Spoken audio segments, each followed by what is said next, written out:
పరలోక రాజ్యము తమ దివిటీలు పట్టుకొని పెండ్లి కుమారుణ్ణి ఎదుర్కొన్నటకు బయలుదేరిన 10 మంది కన్యకులను పోలి ఉన్నది. పరలోక రాజ్యం దేవుడు ఉండే ప్రదేశానికి 10 మంది బయలుదేరారు. ఎలా బయలుదేరారు? యేసు ప్రభు సత్యమని, మార్గమని, జీవమని ఆయన తప్ప వేరే దారి లేదు, సృష్టికర్త కలుసుకుంటారు కానీ నిజాన్ని తెలుసుకొని బయలుదేరారు. ఈ బయలుదేరినటువంటి జనంలో కొంతమంది ఏ విధంగా క్రైస్తవులుగా బ్రతకాలి, ఏ విధంగా దేవుడి దగ్గరికి వెళ్ళడానికి కావాల్సినటువంటి గుణాలు సంతరించుకొని ఉండాలి అని కొంతమంది వెతికారు. కనుక 5 చర్చికి వస్తున్నారు. పాటలు అంటున్నారు, అతిశక్తి బాబుగా వాకింగ్ కూడా చెప్తున్న పాస్టర్లు కూడా ఉన్నారు.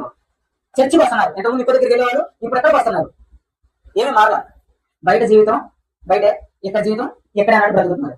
సమయం లేదు. ఇంకా వాళ్ళు వెళ్ళారు, ఏదో ఎవరో మంచి పని లేదు, సమయం లేదు. ఈయన ప్రభు చేశాడు ద్వారా తెరవబడి ప్రభుతో పాటు ఈ మంచి సంఘం వెళ్ళిపోయింది. వాళ్ళు లోపలికి వెళ్ళడం తను కడిగి మనేశారు. ఈయన వాళ్ళు వచ్చారు, అయ్యా తలుపుదివా లోపలికి వస్తా అంటే మీరెవరో నాకు తెలియదు, ఎక్కడి నుంచి పొండి ఆ మానవుడికి. ఆ పొండి అనే వాళ్ళలో నువ్వు నేను ఉంటే నాకేంటి కదా.